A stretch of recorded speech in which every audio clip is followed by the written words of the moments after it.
যে কাবার ইতিহাস জানবো এবং তার তাৎপর্য জানবো। কাবা শব্দটি হলো উঁচু, আরবিতে উঁচু ঘরটাকে কাবা বলা হয়। যেহেতু কাবাটি উঁচু এর নামকরণ করা হয়েছে কাবা। কাবার 6টি নাম রয়েছে। আমরা সারা জীবন কাবার একটি নাম জানি, অনেকে জানি না। আমরা কাবার 6টি নাম। প্রথম নম্বর নাম হলো কাবা। সূরা মাইদা 97 নম্বর আয়াতে আল্লাহ তাআলা বলেন, জাআলাল্লাহুল কাবাতাল হারামা কিয়ামান লিন-নাসি ওয়াশ-শাহিদুল হারাম ওয়াল হাদিয়া ওয়াল কলাঈদ। আল্লাহ রাব্বুল আলামিন বলেন, আল্লাহ পবিত্র গৃহ কাবাকে, পবিত্র সমাজকে কুরবানির জন্য কাবায় প্রেরিত পশু, গলার মালা প্রহিত পশু মানুষের স্পেশাল ও কারণ নির্ধারণ করে দিয়েছে। তাহলে আল্লাহ রাব্বুল আলামিন এখানে কাবার কথা বলেছেন। 2 নম্বর যে নাম হলো বাইত, সূরা বাকারা 125 নম্বর আয়াতে আসছে। 3 নম্বর যে কাবার নাম হলো বাইতুল আতিক, সুপ্রাচীন ঘর, সূরা হজে 29 নম্বর আয়াতে আসছে এই কাবার নাম। 4 নম্বর বাইতুল হারাম, সূরা মাইদার 2 নম্বর আয়াতে আল্লাহ তাআলা বলেন, তাহলে 4 নম্বর হলো বাইতুল হারাম। 5 নম্বর বাইতুল মুহাররম, যা ইব্রাহিম, সূরা ইব্রাহিমের 37 নম্বর আয়াতে আল্লাহ তাআলা বলেছেন। এবং 6 নম্বর বাইতুল্লাহ, যেটা আমরা অনেকে বাইতুল্লাহ নামে চিনি। এই বাইতুল্লাহ, তাহলে কাবার কয়টি নাম জানলাম? 6টা। যে আরো এর নাম রয়েছে কেবলা। আর এই কাবা, আমরা যে কাবা, এই কাবার ফজিলাত আছে। এই ফজিলাত আমরা জানি না। তাহলে কাবার যে ফজিলাত হলো বরকত, হিদায়াত ও নিরাপত্তা। ওই কাবার ফজিলাত হলো ওখানে বরকত নাজিল হয়, হিদায়াত এবং ওখানে নিরাপত্তা দেন আল্লাহ তাআলা। এই কাবার ছাত্র যত মানুষ থাকবে তারা নিরাপদ থাকবে। আলে ইমরানের 95 থেকে 97 নম্বর আয়াতে আল্লাহ তাআলা বলেন, ইন্না আউওয়ালাল বাইতি উদিয়া লিন-নাস। আল্লাহ রাব্বুল আলামিন বলেন, নিশ্চয় মানব জাতির জন্য সর্বপ্রথম গৃহ প্রতিষ্ঠিত হয়েছিল, যা মক্কা অবস্থিত, যা বরকতময় এবং হিদায়াতপূর্ণ এবং নিরাপত্তা। আল্লাহ তাআলা এখানে সুস্পষ্ট নির্দেশন দিয়েছে। এই জন্য সর্বপ্রথম ঘর হলো কাবা। এবং তোমরা 3টা মসজিদ ব্যতীত সফর করবে না। তাহলে কয়টা মসজিদ?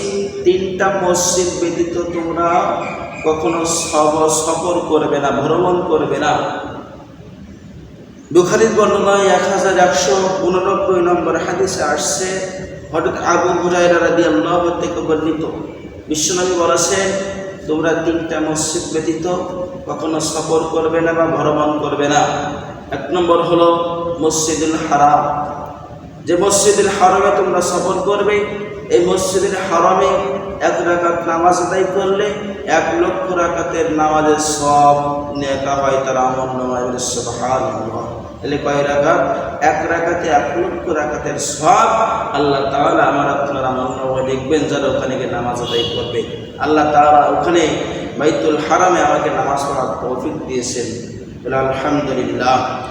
2 নম্বর মসজিদ হলো মসজিদে নববী, মসজিদে রাসূলুল্লাহ, মসজিদে নববী, যেখানে 1 রাকাত নামাজ আদায় করলে 50,000 রাকাতের নামাজের সওয়াব তার দেওয়া হয়। তাহলে 2 নম্বর মসজিদ মসজিদে রাসূলুল্লাহ, মসজিদে নববী। তাহলে আমরা আল্লাহ তাআলা ওখানে আমাকে নিয়েছে। 3 নম্বর হলো মসজিদুল আকসা, বাইতুল আকসা, যা জেরুজালেম, ফিলিস্তিনি। এই 3টা মসজিদ ব্যতীত ওখানে নামাজ আদায় করলে 500 রাকাতের নামাজ, রাকাতের সওয়াব আল্লাহ তাআলা লিখবেন। এই 3টা মসজিদ ব্যতীত তোমরা ভরবান করবে না। তাহলে 1 নম্বর মসজিদুল হারাম, 2 নম্বর মসজিদে রাসূল মসজিদে নববী, 3 নম্বর বাইতুল আকসা। কাবাতেই নামাজ পড়লে যা বলেছে 1000 গুণ সওয়াব। এবং নাসাইর হাদিসে আসছে ইতিহাসের সর্বপ্রথম নির্মাণ থেকে সর্বশেষ পর্যন্ত অনেকবার কাবা গৃহকে সংস্কার করা হয়েছে ইতিহাসে। যে ইতিহাসের সর্বপ্রথম যে কাবাটা সংস্কার করেন, নির্মাণ করেন, 1 নম্বর যারা করেন, 1 নম্বর আপনারা কি বলতে পারবেন যে পৃথিবীতে সর্বপ্রথম কারা কাবাকে সংস্কার করেছে? 1 নম্বর ফেরেশতারা পবিত্র কাবাকে সংস্কার করেছে, 1 নম্বর। 2 নম্বর পুনর্নির্মাণ করেন হযরত আদম আলাইহিস সালাম, আমাদের আদিপিতা হযরত আদম আলাইহিস সালাম কাবাটাকে নির্মাণ করেন। 3 নম্বর হযরত শীশ আলাইহিস সালাম, আদম আদিপিতা আদম আলাইহিস সালামের সন্তান শীশ আলাইহিস সালাম সংস্কার করেন। এবং 4 নম্বর আমালিকা সম্প্রদায়, 6 নম্বর জুরহাম সম্প্রদায়, 7 নম্বর কুসাইবিন গিলাব, 8 নম্বর মুজার সম্প্রদায় এটা সংস্কার করে। মক্কা কুরাইশকে নিয়ে যে হযরত মুহাম্মদ সাল্লাল্লাহু আলাইহি সাল্লাম 9 নম্বরে হাজরে আসওয়াদ যে স্থাপন করেন এবং তিনি কাবাটাকে সংস্কার করেন। এবং 10 নম্বর ইউসুফ আলাইহিস সালাম 64 হিজরিতে এটা সংস্কার করেন। আব্দুল্লাহ ইবনে জুবাইর রাদিয়াল্লাহু। 11 নম্বর যে আব্দুল্লাহ ইবনে জুবাইর রাদিয়াল্লাহু সংস্কার করেন। এবং 12 নম্বর 1040 হিজরিতে উসমানিয়া খলিফা, তুরস্কের বাদশাহ 4th খলিফা মুরাদ সংস্কার করে। এবং উহার আজ পর্যন্ত কাবাঘরের সর্বশেষ সংস্কার কাজের ছোটোখাটো সংস্কারে কেউ কখনো আর হাতে দেয়নি। ছোটোখাটো কাজ করেছেন, কিন্তু বড় কাজ আর কেউ করতে পারেন নাই। আমরা এবার জানবো কাবার ইতিহাস।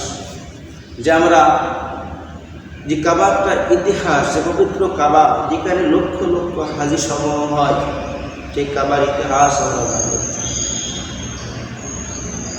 আল্লাহ রাব্বুল আলামিন সর্বপ্রথম একটি মুক্ত তৈরি করেন, তাকে পানিতে প্রবাহিত করেন এবং নির্দেশ দেন প্রবাহিত হতে পানির একটা চাকা তৈরি হয়। আল্লাহ তাআলা সর্বপ্রথম একটি মুক্ত তৈরি করেন, সেটা পানিতে ছেড়ে দেন, সেটা একটা চাকা তৈরি হয়। কাবার চাকার যে আয়তন হলো 20 লক্ষ বর্গ মাইল। এখানে ছোট একটি মুক্ত চাকার যে 20 লক্ষ বর্গ মাইল কীভাবে সম্ভব? বিশ্বনবীকে প্রশ্ন করলেন সাহাবীরা, আল্লাহ রাসূল কীভাবে সম্ভব? ছোট জিনিস এত বড় 20 লক্ষ বর্গ মাইল হয় কীভাবে? এবং আল্লাহ রাসূল সাল্লাল্লাহু আলাইহি সাল্লাম সাহাবীদেরকে নিয়ে কিছু সফরে যান মরুভূমিতে। তখন ওখানে পানি ফুরায় যায়। তা সাহাবীদের কাছে অল্প সংক্ষেপে শোনেন, অল্প কিছু পানি আছে। বিশ্বনবী বলেন, তোমরা এটাকে একত্রিত করো। বিশ্বনবী সাহাবীরা একত্রিত করলেন। আল্লাহ রাসূল সাল্লাল্লাহু আলাইহি সাল্লাম তার হাতের আঙুল মুবারক ওখানে ছোপায় দিলেন এবং সাহাবীরা তৃপ্তি সহকারে পান করলেন। সুবহানাল্লাহ! এখানে আল্লাহর কুদরত ও রাসূলের মুজিজা তারা দেখালেন। আরে অল্প জিনিসে আল্লাহ বরকত দান করেছেন। এবং নির্দিষ্ট জায়গায় আল্লাহর কুদরতের যে নজর দিয়েছে, নির্দিষ্ট একটা জায়গায় যে পানির উত্তাল তরঙ্গ ঢেউ ধাক্কা খেতে খেতে লাগলো, পানি এগুলোকে 40 পর্যন্ত ধাক্কা খেতে খেতে ওখানে ধাক্কা খেতে খেতে 40 বছর পর্যন্ত ঘোরালেন। পানিতে বুদবুদ তৈরি হলো, পানিটাকে বুদবুদ তৈরি হইল। বুদবুদ থেকে আপনার যে ফেনার যে পাক তৈরি, ফেনা তৈরি হলো। আর ওই ফেনা থেকে যে জমজমের মাটিতে আকৃতি তৈরি হয়ে গেলে একটা দ্বীপ তৈরি হয়ে যায়। যত পানি যেখানে ধাক্কা লাগে আস্তে আস্তে করে মাটির উপরে তো তৈরি হয়ে যায়। আর ওই মাটি থেকে আপনার আদম আলাইহিস সালামকে তৈরি করেন। এখানে আল্লাহ রাব্বুল আলামিন তখন এই মাটিকে আল্লাহ তাআলা পাহাড় সমূহকে পেরে ওই মাটিকে থামানোর জন্য, স্থির করার জন্য আল্লাহ তাআলা পাহাড় নাজিল করলেন। পাহাড়টাকে পেরেক স্বরূপ আল্লাহ তাআলা নাজিল করে দিলেন। ওয়াইলাল জিবালু কাইফা নুসিবাত, যে আমি যে পর্বতমালার দিকে যে কীভাবে ওয়ার স্থাপন করা হয়েছে, কীভাবে সমতল করা হয়েছে আল্লাহ তাআলা বলেন। তাহলে জমি মাটিকে স্থির করার জন্য আল্লাহ পাহাড়টা নাজিল করেছেন পেরেক স্বরূপ। অনেক বছর পরেই জিবরাইল আলাইহিস সালাম জমিনকে চামড়া আনার জন্য আদেশ করেন আল্লাহ তাআলা। জিবরাইল আলাইহিস সালাম যখন জমিন থেকে চামড়া নেওয়ার জন্য যায়, তখন জমিন চামড়া ওই মাটি দেয় না। জিবরাইল ফিরে গেলেন, ইসরাফিল ফিরে গেলেন, মিকাইল ফিরে গেলেন। চতুর্থ নম্বর আজরাইল আসলেন। আজরাইল এসে মাটি থেকে মাটির চামড়া এবং আপনার যেখানে মাটি নিয়ে চলে গেলেন, এবং আল্লাহ রাব্বুল আলামিন ওই আদম চামড়া থেকে মাটি থেকে তৈরি হয়, এবং আদম আলাইহিস সালাম তৈরি হয়ে গেলেন, এবং আজরাইল আলাইহিস সালামকে যে কিছু আদেশ দিলেন যে হ্যাঁ, তোমাকে একটা আমি নির্দেশ দেব কিয়ামত পর্যন্ত, যে তুমি হচ্ছে যত মানুষ আসছে পৃথিবীতে, যত জাহান আসবে তুমি তার জাহানকে কবজ করবে। তো জিবরাইল বললেন, আজরাইল বললেন, আল্লাহ এই কাজটা আমাকে দিয়ে দেন, মানুষ আমাকে গালি করবে। তখন আল্লাহ রাব্বুল আলামিন বলেন, আমি যা জানি তুমি তা জানো না। তখন বলেন, মৃত্যুর সময় তোমার মানুষ নামও করবে না। আমরা যখন আমাদের মৃত্যু হয় তখন বলেন তো, বলিষ্ঠ করে মরেছে, গাড়ি চালায় মরেছে, আগুন পুড়ে মরে গেছে, বলে না? বলেন, অবশ্যই বলে। এই জন্য এবং প্রথম নম্বর বলেছি যে সংস্কার করেছেন ফেরেশতারা, প্রথম নম্বর। 2 নম্বর সংস্কার করেছেন আলী ইমরানের 96 নম্বর আয়াত আল্লাহ তাআলা বলেছেন এখানে যে নির্মাণ ও যেখানে জন্মগ্রহণ করে আদম আলাইহিস সালাম মক্কায় জন্মগ্রহণ করেন। এখানে আছে যে আপনার দুনিয়ার যে জায়গা আকর্ষণ পাহাড় স্বাভাবিক আদম আলাইহিস সৃষ্টি শুরু হয়েছিল বাক্কা। মক্কার পূর্ব নাম ছিল বাক্কা। কি নাম ছিল বলেন? মদিনা। শুনেছেন সকলে? মদিনার পূর্ব নাম ছিল বাক্কা। আদম আলাইহিস সালামের যে আপনার জন্মগ্রহণ করেছেন মক্কায়, তখন আল্লাহর কাছে যখন পৃথিবীতে তাকে যখন আল্লাহ রাব্বুল আলামিন তৈরি করে জান্নাতের মধ্যে দিলেন, জান্নাতে যাওয়ার পরে আল্লাহ বলেন, তোমরা ওই সংক্ষেপে শোনেন, ওই গাছের নিকট তোমরা যেও না। তখন আদম আলাইহিস সালাম যখন শুয়ে আছেন, উঠে দেখেন পাশে একটু রমণী মা হাওয়া আলাইহিস সালাম, তখন ধরতে যায়। তখন আল্লাহ রাব্বুল আলামিন নিষেধ করেন, সময় হয় নাই।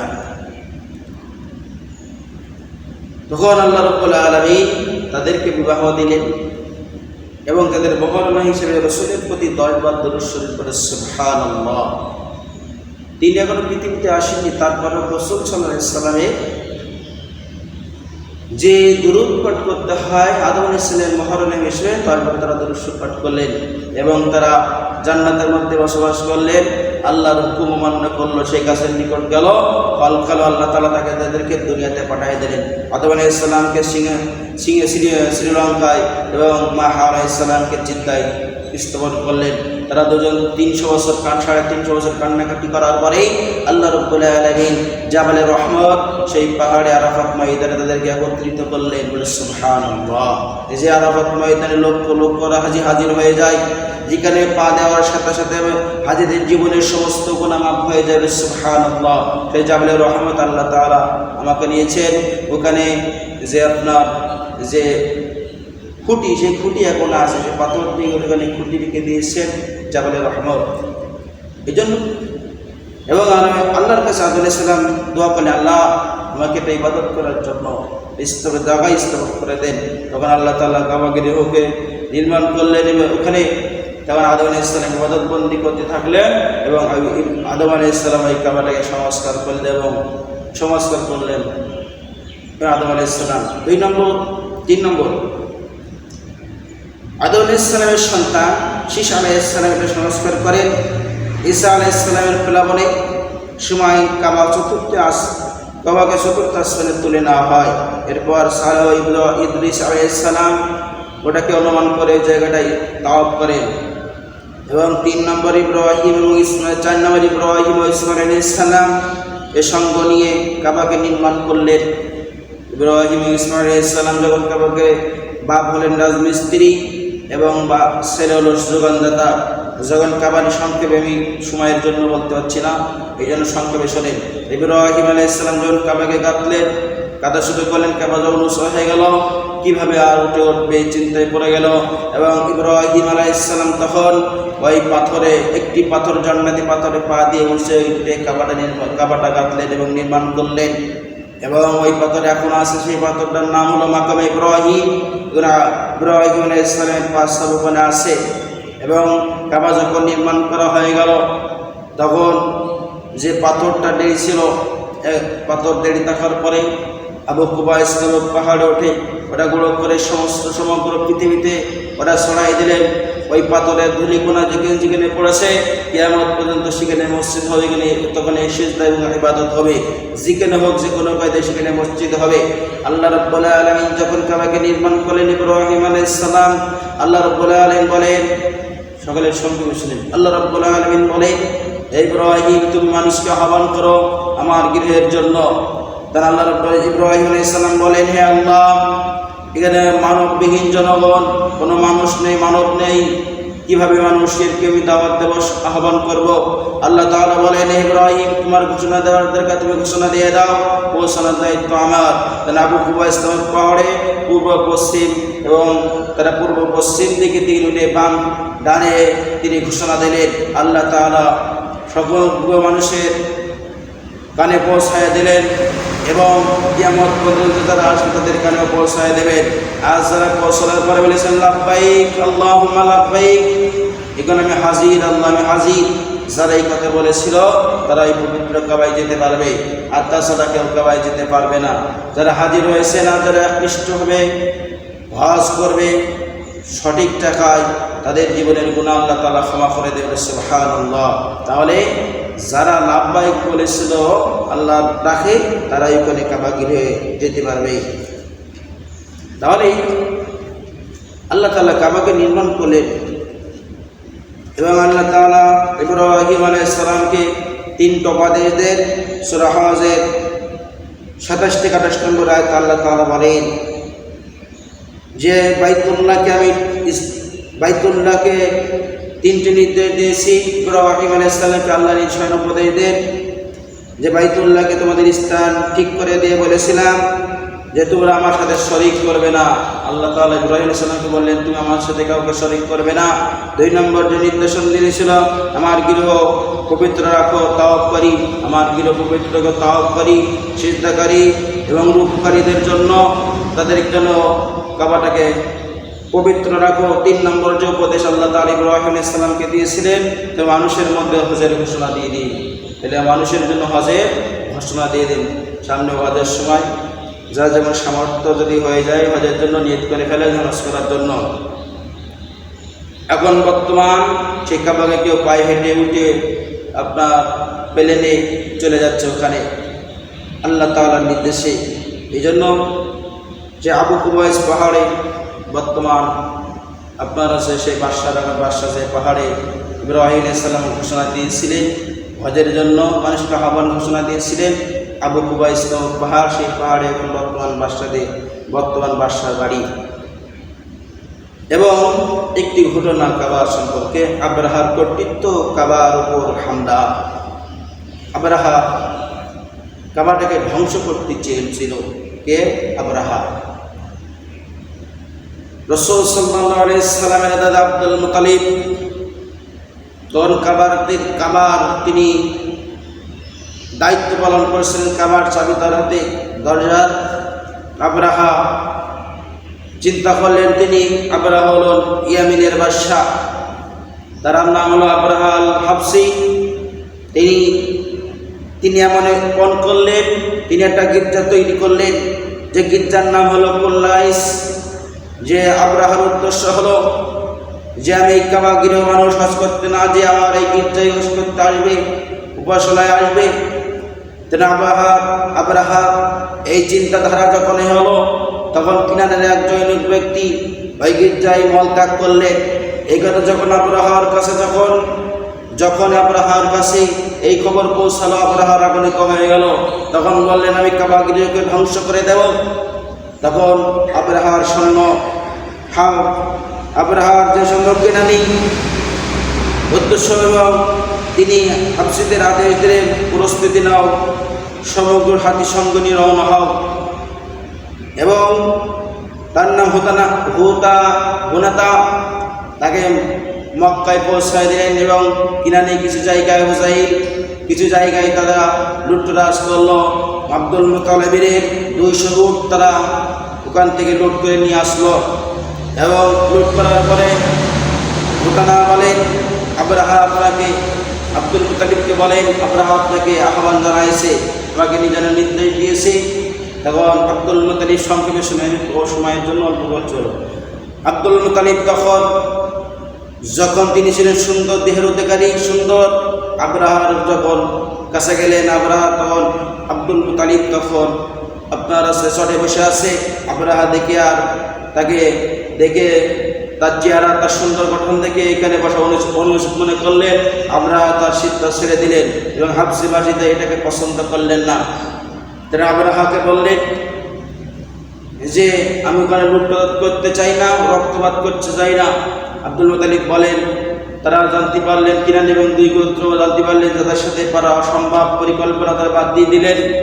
এবং আব্রাহা আব্দুল মুতালিবকে বললেন যে আপনি তো খুব বুদ্ধি বিচক্ষণশীল, তাহলে এখানে আমি কাবাকে ধ্বংস করে দেব। তখন আব্দুল মুতালিব বলেন যে আমি হলো উটের মালিক, তুমি কি চাও? বলেন, আমি তো শুধু উটের মালিক, আমি কাবার মালিক না, আপনি আমার উটগুলো ফেরাই দিলে হবে। তখন আব্রাহা বললেন যে আপনি উট চান, আপনার বাপদাদার দিনে ভিত্তি ধ্বংস হয়ে যাবে। তখন আব্দুল মুতালিব বলেন, যার কাবা তিনি পরিকল্পনাকারী, তিনি রক্ষাকারী।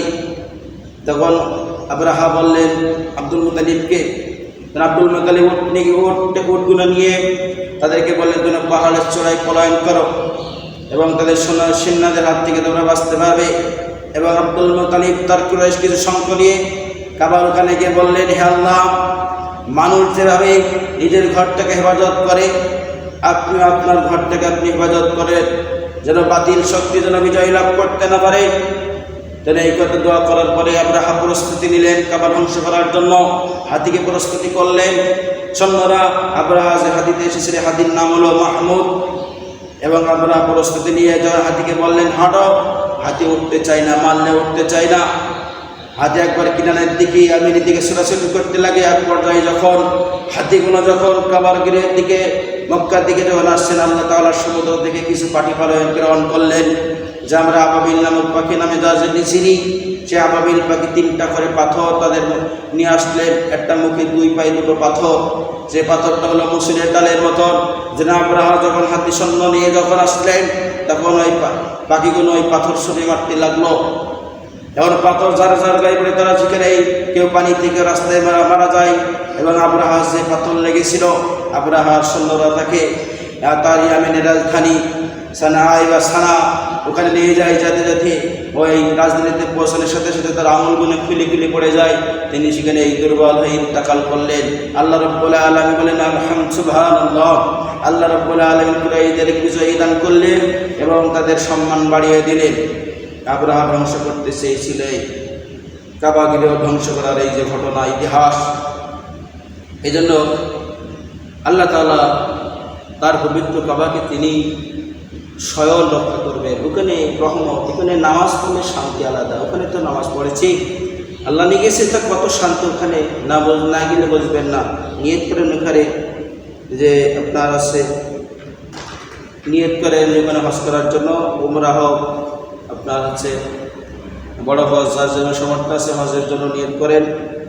এবং 9 নম্বর যে সংস্কার, কুরাইশরা হাজরা আসওয়াদ নিয়ে ঝামেলা করতে শুরু করে। সংক্ষেপে বলছি, ইতিহাস তো, কারণ সময়ের স্বল্পতার কারণে অল্প সংক্ষেপে বলছি। যখন কুরাইশরা হাজরা আসওয়াদ যখন স্থাপন করার জন্য গোত্ররা গণ্ডগোল ঝামেলা করতে লাগলো। তারা ঠিক করলো যে আজকে ফজরের রক্তে যে সর্বপ্রথম আসবে সেই হাজরা আসওয়াদ স্থাপন করবে। তখন ওরা অপেক্ষায় আছে কে না আসে। সর্বপ্রথম আমাদের বিশ্বনবী হযরত মুহাম্মদ সাল্লাল্লাহু আলাইহি সাল্লাম কাবার দরজাতে প্রবেশ করলেন, সুবহানাল্লাহ। এবং তারা বললেন, কুরাইশরা খুশি হয়ে গেল, আনন্দ হয়ে গেল, যা আলামিন এসেছে বিশ্বাসী। তখন তারা রাসূল সাল্লাল্লাহু আলাইহি সাল্লাম তখন এটা চাদর বিছালে এবং সেই হাজরা আসওয়াদকে পাথর তাদের তোমরা ধরো। দুই গোত্রকে ধরে আল্লাহর পিছু রাসূলের পিছু করে থাকেন, দুই গোত্রকে ধরে রাসূল ধরে হাজরা আসওয়াদ যখন নিয়ে যায় ওখানে রাসূল সাল্লাল্লাহু আলাইহি সাল্লাম নিজে হাতে হাজরা আসওয়াদ যখন স্থাপন করেন, সুবহানাল্লাহ, আল্লাহ রাসূল স্থাপন করলেন। ওই হাজরা আসওয়াদ যে বর্ণনা, হাজরা আসওয়াদ জান্নাতি পাথরেরা দুধের সাইদের সাদা ছিল।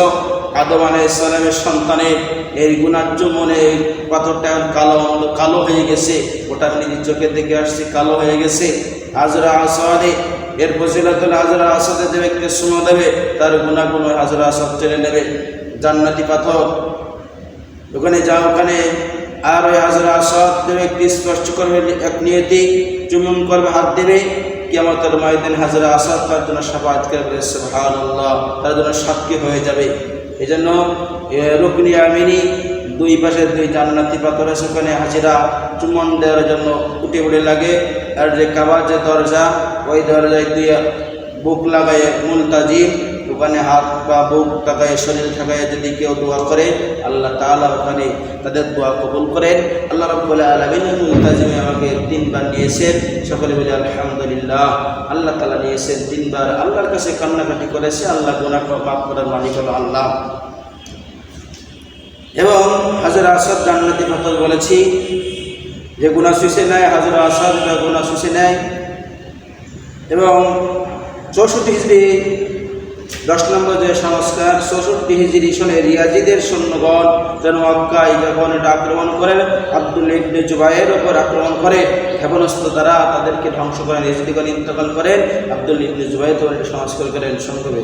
এবং 11 নম্বর 73 সনে এটা সংস্কার করেন। 12 নম্বর 1040 সনে মূল সুলতান মুরাদ বলে এর পানি যখন মসজিদে ঢুকে যায়, কাবা শরীফের দেওয়ালে কিছু কিছু অংশ ভেঙে যায়, তখন তিনি এটাকে সংস্কার করেন। কিয়ামতের পূর্বে কাবাকে উঠিয়ে নেওয়া হবে। তাহলে কিয়ামতের পূর্বে কাবাকে উঠিয়ে নেওয়া হবে, এটাকে দুবার নিয়েছিল আল্লাহ রাব্বুল আলামিন।